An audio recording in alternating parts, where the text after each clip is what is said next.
Good afternoon, everyone. Welcome back to day 2 of our Raising Our Children's Kids virtual mini-series.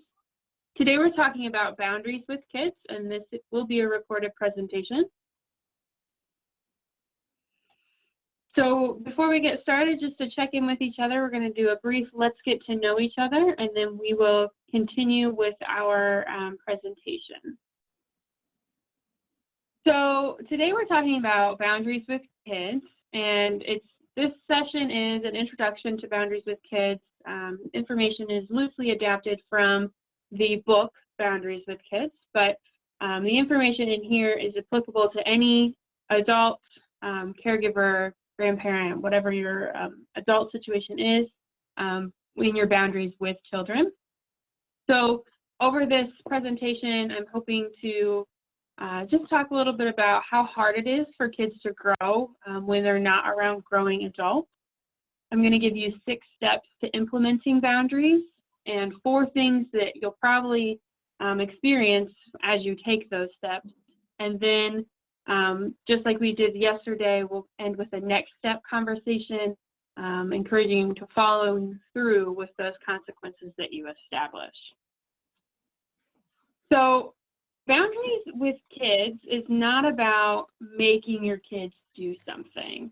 It is more about having structure to your child's existence so that they experience the consequences of their behavior and then in turn become more responsible, more caring youth who turn into adults. So knowing that boundaries is not about punishment, it's not about making children do anything. There's 3 things we really need to recognize before we start to implement those boundaries. The first is your child is not perfect. Just like you and I are not perfect, just like no one is perfect, your child is not perfect. And you're going to see this in a lot of different ways. So I encourage you, even today, but as you leave after we talk, to just kind of think about some of these questions I'm going to pose to you today. So when you know now that your child is not perfect, think about the ways that you see that play out in your day-to-day interactions, in their behavior at school, in their behavior with other individuals. So kind of think about how you see this playing out. Also try to see if there are any interactions or parts of your child's behavior that are rationalizing real, genuine problems. So for example, let's say your child is smarting off, back-talking, and as the adult in the household, you play it off as, oh, there's a cute sense of humor they have, or they have a witty, sarcastic sense of humor, something like that. Or when we think about maybe laziness as a behavior that we're seeing in our homes that are an issue, is that an excuse that we're making for fatigue? Are we saying they're tired? Are we enabling that behavior by calling it something else? And something that we're going to talk about pretty closely in the next couple of slides is really finding someone who's going to be honest with you about what's going on in your home. Someone who's going to have seen what your child is doing, seen some of the behaviors, seen some of the interactions, and is going to kind of hold you accountable and say, you know, yes, you may think this is fatigue, but really it looks like laziness to me. So someone to be that supportive person who can really help you identify those things that you may not be able to see. Because we love our kids. We want them to be healthy and happy, and sometimes we don't see their behaviors for what they are, and so we need some help with that. The second reality that's really important for us to understand is that the problem isn't really the problem. So typically, the behavior, the attitude, whatever it is that's bothering you as the adult, normally isn't the actual problem. It's usually a symptom. So it's typically boundary related. So let's say, for example, you're feeling kind of frustrated because your child is continually having poor grades in school. The fact that they're having bad grades is, yes, a problem, but probably isn't the root problem. It could be more that there's no concern about consequences, right? So your child knows that they need to do well in school, pay attention, things like that. But if they're continuing to have some of these bad grades, maybe they don't really care about the consequences that those bad grades are going to have. And that translates to other things in life. So if you are providing a consequence for a bad behavior at home and they don't really seem to care, that can kind of show you that that's more of a root problem. So we really want to try to figure out what the actual problem is, because very often it's not the actual behavior that is the root cause of the issue. So when you're thinking about this as you go back home today, or you are already at home watching this on Zoom, try to think about what could these behaviors really be from. Try to think specifically, my kid is doing this, but that's not really the real issue. What should I be focusing on? And then the last of the three realities that are really important when we think about implementing boundaries is this understanding that time does not heal all. Time is only the context for healing. It's not the healing process itself. So, for example, if you have an infection or an injury, time is not what heals it. You may need some antibiotics, or you may need stitches, or you may need a cast. There are other things that are necessary to heal that problem. So when you think about it as a parenting situation, if you're hoping that just ignoring it, or they're going to grow up and grow out of it, that might not be the best approach. So when you think about this at home after today, try to think about, are there any things that I'm just kind of like passing off as time will take care of it? I don't really need to worry about it right now. So I mentioned to you that having a really healthy support system is something that's going to be absolutely critical as you're parenting, regardless of your parenting situation, regardless of if you're a foster parent, regardless of, whatever situation you're in. You really need someone who's going to support you, who's not going to condemn you, but who will hold you accountable and let you know, hey, maybe that consequence doesn't fit the behavior, or maybe, that's not strong enough of a consequence for that behavior, but really someone who's going to be there and support you and help you grow as a parent as well. So if you don't have someone in your life already that's like this, I encourage you to kind of think about it and see what are some ways I could find someone who could fill that role. Step 3 is to really grow in our own boundaries personally. So in general, how well are you currently maintaining your healthy boundaries? What are you doing to grow in your boundaries? Because like I said at the beginning, none of us are perfect. We all have the ability to continue to grow more. But children can see deception really well. They see it like it's this blinking red light. So when we're not doing what we need to do for our own boundaries, it's really hard to expect the kids to work on their boundaries as well.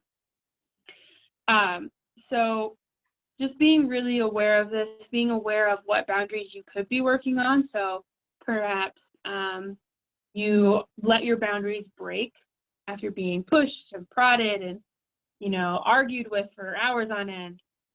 Is that a boundary that you could be working on? And then also consider what your children are doing or saying that suggests that your boundaries aren't working. So, for example, if they are seeing that you don't have a strong boundary with other adults about specific issues, then that kind of gives them the thought that, oh, well, your boundaries don't really work with that adult. That means I could probably break your boundaries as my adult. So really trying to make sure that you're seeing those different issues, kind of thinking about how they're at work right now, and then going forward, I'm going to give you a couple tips about that. So the next step to implementing boundaries, see how we haven't even talked about implementing the boundaries yet? We're just doing all that background stuff that are really important. So still, we're not there yet. We have to evaluate and plan what we're going to do. So to do this, we need to evaluate your child's specific situation and your resources. And if you have more than one child, this is probably going to be different for each kid. You should still have the same kind of boundaries, but what that looks like may be different, and different ways to implement it may look different. Different consequences may look different.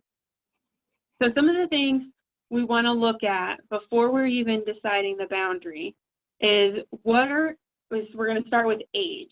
So what are normal issues for kids this age? Is it normal for this kind of behavior? Is this expected?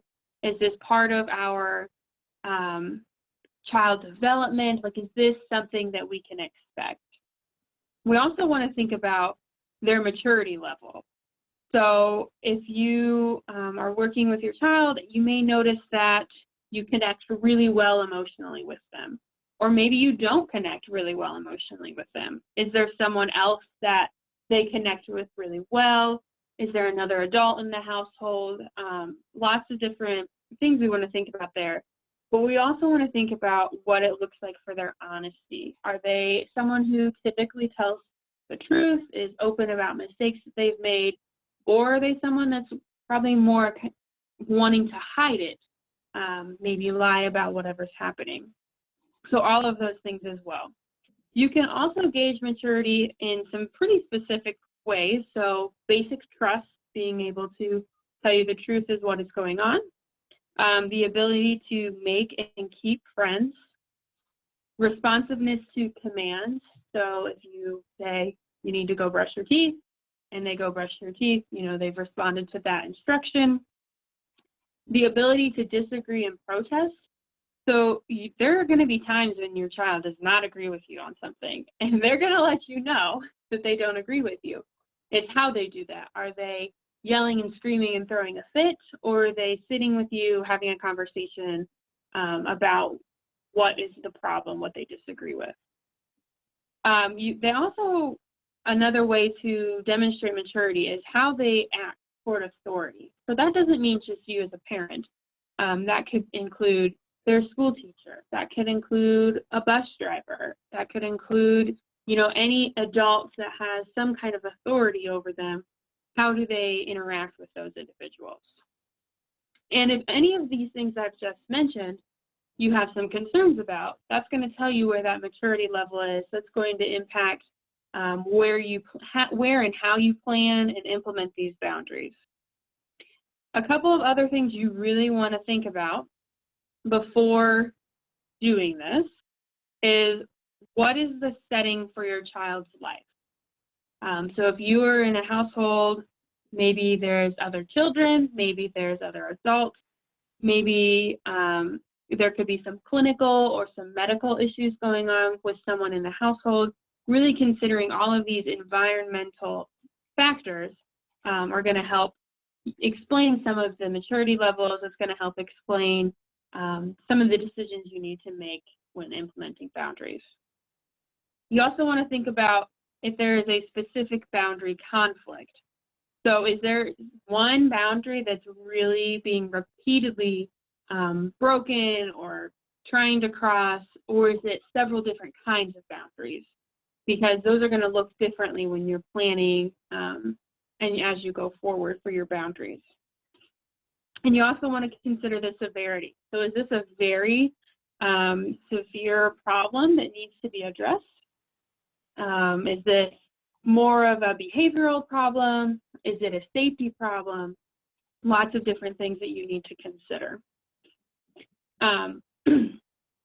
Before you are able to make this plan and actually follow through on implementing some of these boundaries, you kind of need to know what you have at hand to deal with it. So you need to know your own issues. You need to know your own boundaries, your own life context. Is there chaos and crisis going on in your life? If so, it can be really hard to implement some of the boundaries that we're suggesting today.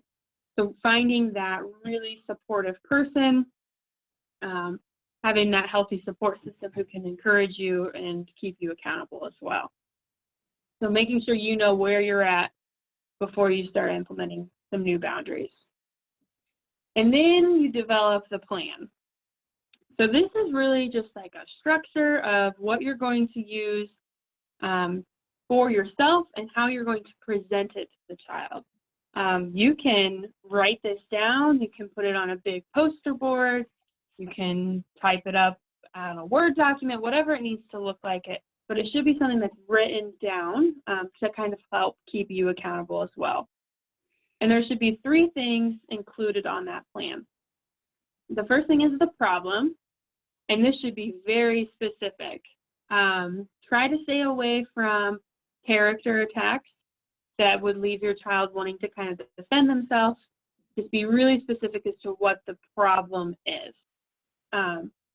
So, for example, we are having an issue with our child lying about doing their schoolwork. And so the problem is lying. Really specific about it. Then we're going to make our expectations, make them very clear, specific, and measurable. So this could be, I expect that you are not going to lie to me about doing your homework every day, or something very similar, very specific. Perhaps the example of the problem with your child is they're not doing their chores when they're supposed to. So my expectation is you will do your chores every day by 6 p.m. Very clear, very measurable, so they know exactly what's expected of them. And then you also need to write down what will happen if your child doesn't meet those expectations. Set it up that as much as you can, that the punishment really meets the crime. Try not to be overboard in reinforcing anything. But you also want to set up some positive consequences as well. So maybe in addition to saying, if you don't do your chores by 6 p.m., you will not have screen time for one day. Also include in there some positive things like if you do your chores for 5 days in a row, this is some positive reward that you will receive. And I know a lot of times that comes up as controversial because we don't want to reward children for doing things that they should be doing. But if this is a problem with boundaries, we want to show to these kids that boundaries are healthy, responsible, they make us feel good, they're positive. So if at the beginning it requires a little bit of prompting and a little positive reinforcement, I think that that's okay.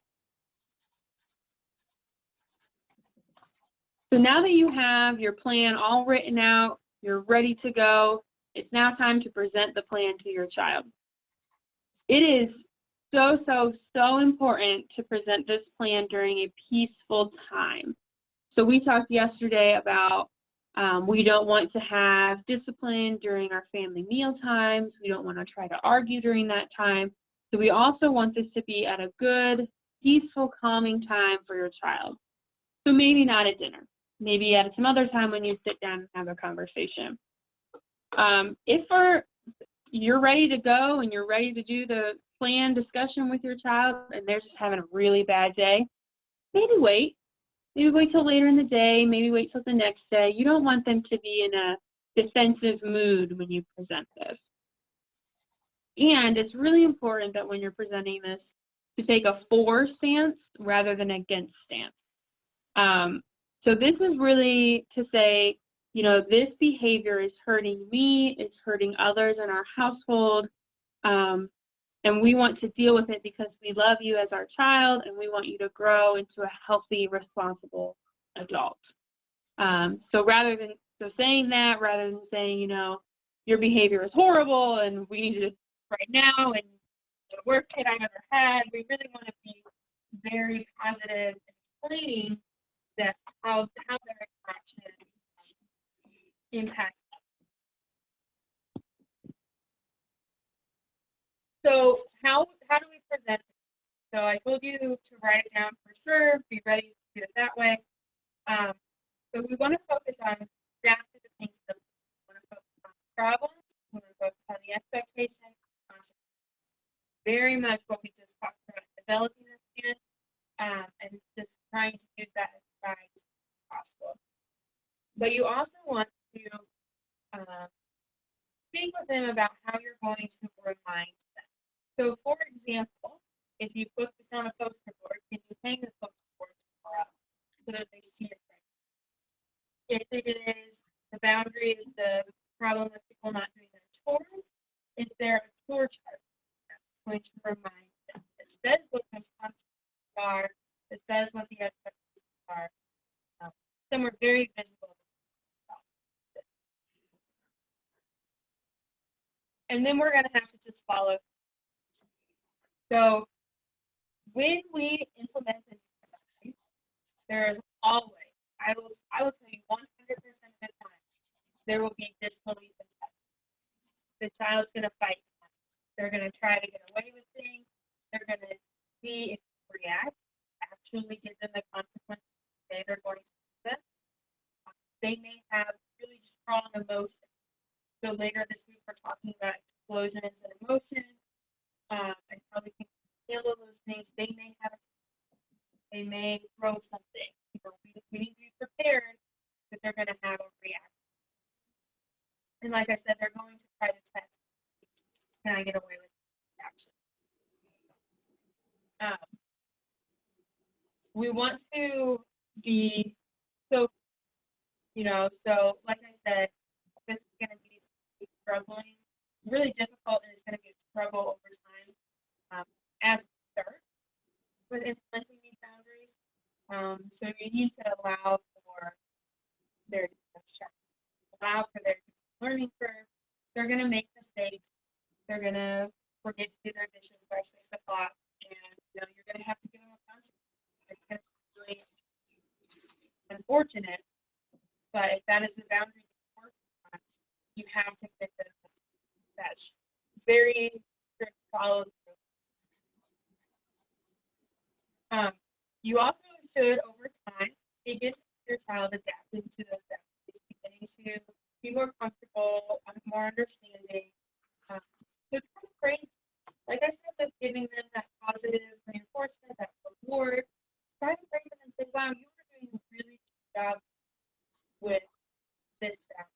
I'm really proud, really happy, getting along better. So really just speak with them, help them feel that as they're going through things. And then last thing I want to do is some fine tuning and some shifts. So when you feel that your child is starting to really master this behavior, really becoming more control, having more responsibility, it might be time to increase the expectation, or you may want to focus on a different. That's up to you. That's up to how your family is handling the situation. But you really want to think about what that will look like. Perhaps it's more responsibility. Perhaps it is a different consequence. You may find that you have decided that this consequence you're going to do for this behavior doesn't work, right? Like they don't care that you took their phone away. They don't care that they can't go to their friends' house, but it doesn't hurt the behavior. So you may have to shift and fine tune and do things a little. So now that you've had this brief introduction to some different boundaries, I hope that what you can do next week or so is identify one behavior or action that you would like to address child or children. You don't have to do these whole 6 steps. That takes way more than just we're going to do it right now. But just try to identify what that is, and maybe even think deeper to see what is the root behavior that maybe is that. And then also try to identify your health supports. You may already have a really great support system, or you may have an adult in your life that doesn't help with the boundaries. Maybe, there's resistance. So trying to find some different, strong, healthy support systems is a really good step. I do want to let you know that it is never too late to start having boundaries for children, even if they're grown. There's always the opportunity to learn, just like you always have the opportunity. So I hope that with this information you can not be discouraged, and I hope that you don't give up and you keep trying to work on that. If this is the only session that you are attending this week, please complete the link in the chat box for this survey. And otherwise, thank you so much, and I hope